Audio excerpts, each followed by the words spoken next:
Hello everybody, I'm Jeremy Hood, welcoming you to IUSportcom's second edition of our weekly sports update program. I hope you guys are at least trying to stay warm like I am, but let's at least try and forget about the cold and start talking about sports.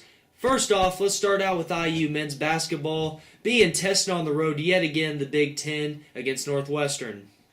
The Hoosiers looking to get back on their feet after that loss to Wisconsin. Remy Abel here, nice pass to Zeller, couldn't quite get it in, but Zeller tips it in himself. He'd have a nice game, 21 points, 13 rebounds. Later on the first half, Oladipo with the nice steal. He would take it all the way down, kicked it back out to Watford with the three. Watford have 11 points in just the first half alone. But Northwestern would not go away quietly. Look at Reggie Hearn here. He would be Northwestern's leading scorer. And that's not all you'd hear from the Northwestern Wildcats. They would cut the deficit to 8. Jared Swapshire right here hits the triple. Northwestern on a roll, getting the Hoosiers a little nervous at this point.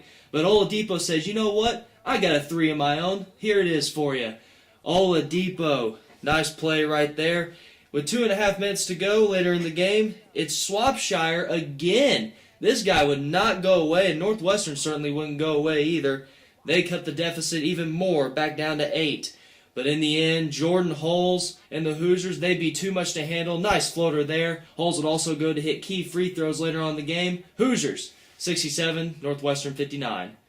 For more on this game, we turn to IUSportcom's own Michael Fellish. A Sunday afternoon matchup in Evanston proved once again that there is no easy road game in the Big Ten. Though the Wildcats were able to give Indiana a stiff test, the Hoosiers were able to escape with a victory, marking their third consecutive win on the road in conference play. To come in here today and get this result on the road, to win our third straight game on the road, is a big deal. It's not easy to win in any league. It's especially tough to win in this league. And I don't think there's any coach, player, or program that wouldn't agree with that. I mean, it's very difficult to win.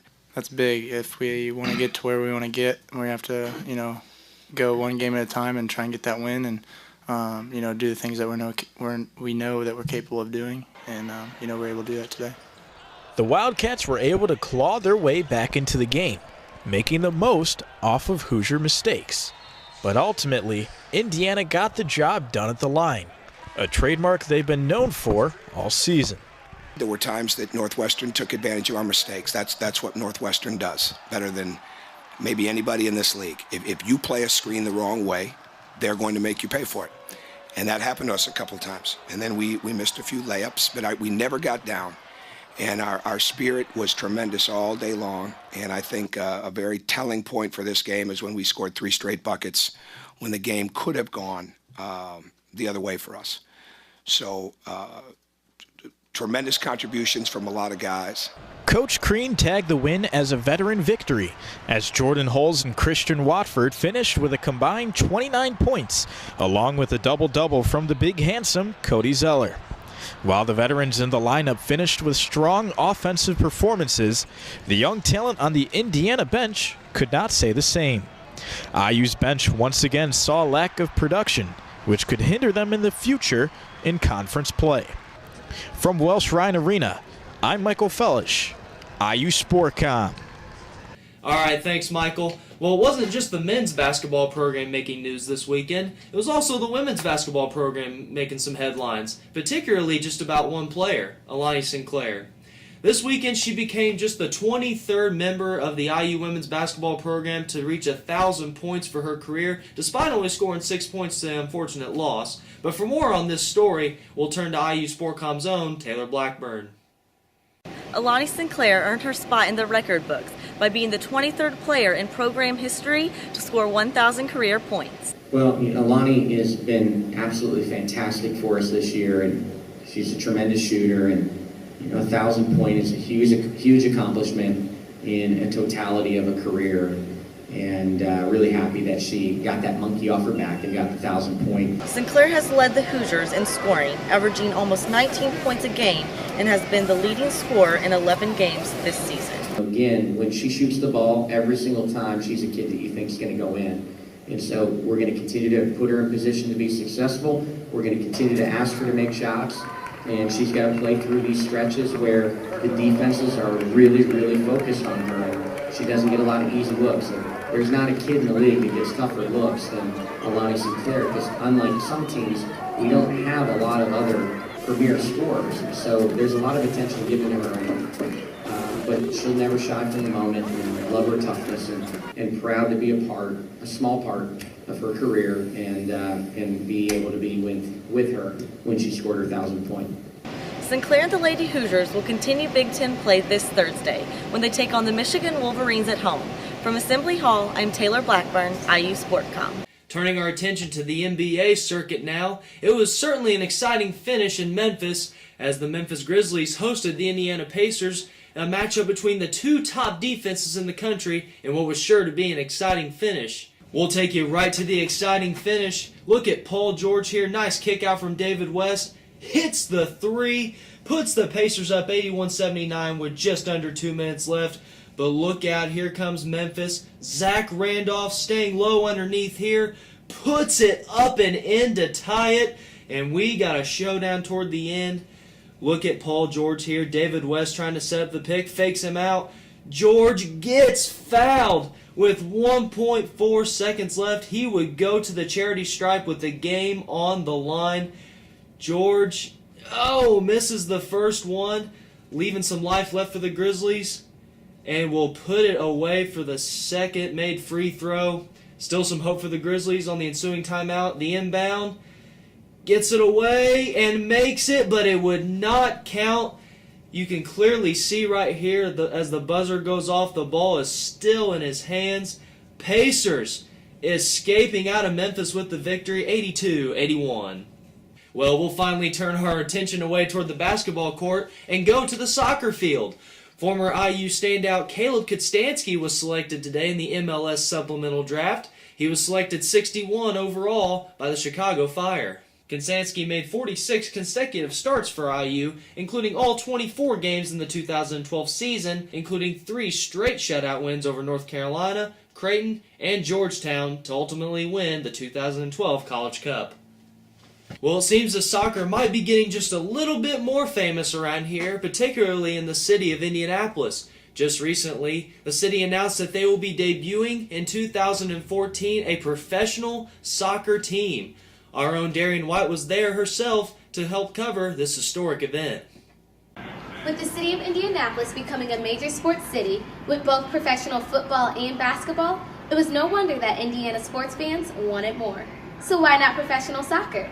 And with the recent national championship of the Indiana men's soccer team and the MLS draft being held in Indianapolis, there was no better time to announce that in 2014, professional soccer will be coming to Indianapolis, Indiana.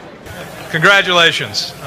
What an effort, what a journey to get to this point. Everybody, including the Brickyard Battalion, all the youth soccer players and managers and coaches and organizers who got behind this effort, and everyone else in the great city of Indianapolis, great state of Indiana, who've supported this effort.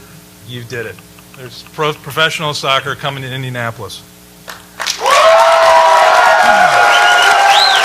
For me personally, it's a long time coming, obviously, because it's something that those that are soccer people have been waiting for a long period of time, because it's really not a sense of soccer identity for Indiana, where other states and other cities have an association with a larger team, and soccer is very different than football or baseball. It's very community-based, and your sports groups are a little bit different. You have a lot of things going in unison, and the excitement and development of soccer is very different than other sports, so it should be great for the city. Oh, it's just tremendous. It's the icing on the cake, and this state and this city deserves to have a professional soccer team. There's so many good coaches, so many good players, and now the fans are there as well. Many years ago when I first came to this state in the 60s, I couldn't buy a soccer ball in Bloomington. You couldn't find, you'd have baskets on barns. Now there's not a community that doesn't have soccer fields and soccer goals, and it just mushroomed. And if we can have a team here that has primarily Indiana players and can be successful, that will be the true test, and that will be the formula for success in my eyes. Yeah, I mean, I think it's great. I think soccer in Indianapolis and in the state of Indiana is growing, and I think that this will only help it grow more. And I really think that they've done a great job in branding the name of this team and helping this fan base grow. And I'm really excited to be here for it. Now that professional soccer is coming to the state of Indiana, children and teens will now be able to grow up with one of their favorite sports at one of the highest levels possible. From Indianapolis, Indiana, I'm Darian White, IUSportcom. Well, the Indiana men's track and field team was happy to announce today that Zach Mayhew has won Big Ten Athlete of the Week for the second time this season. Zach recorded his best 3,000-meter time this season. It was also the Big Ten's best. He'll be looking to carry that momentum this weekend as the Hoosiers will be hosting the Indiana Invitational. And finally, the Doc Councilman Billingsley Aquatic Center was busy this past weekend as both the Indiana men's and women's swimming team were in action. The women were taking on the 19th-ranked Notre Dame Fighting Irish, while the men were taking on Iowa and Ohio State in Big Ten action. And fortunately, both sides, men and women, were able to prevail in resounding fashion. Our own IUSportcom's Allie Hausfeld has more. The Indiana men's and women's swim team opened up their dual meet season. The women took on Notre Dame, while the men faced 6th-ranked Ohio State and 18th-ranked Iowa. The 10th-ranked Indiana men swept both Big Ten rivals, beating the Buckeyes by only 2 points. Many personal best swims attributed to the Hoosiers' success. Winning swims came from James Wells in the 100 backstroke, Daniel Knorr in the 50 freestyle, and Eric Ress in the 200 back. The most impressive performance of the day came from junior Cody Miller, winning the 100 and 200 breaststroke and the 200 individual medley. The Hoosiers looked dominating throughout the 400 free relay, however could not pull off the finish and ended up 4th. The 22nd-ranked Indiana women upset the 19th-ranked Notre Dame Fighting Irish with a score of 175 to 125. Coach Luz proclaimed that the Lady Hoosiers walked away from the victory humbly after posting some impressive times across the board. Winners for the Hoosiers included the 200 medley relay, freshman Taylor O'Brien in the 1000 freestyle, Lindsey Vrooman in the 200 and 500 free, freshman Brooklyn Snodgrass in the 100 and 200 back, Sarah DeLay in the 500 free, Cynthia Pamet in the 100 free, and the Lady Hoosier 400 free relay. The ladies look to continue to improve their times as they finish out the season.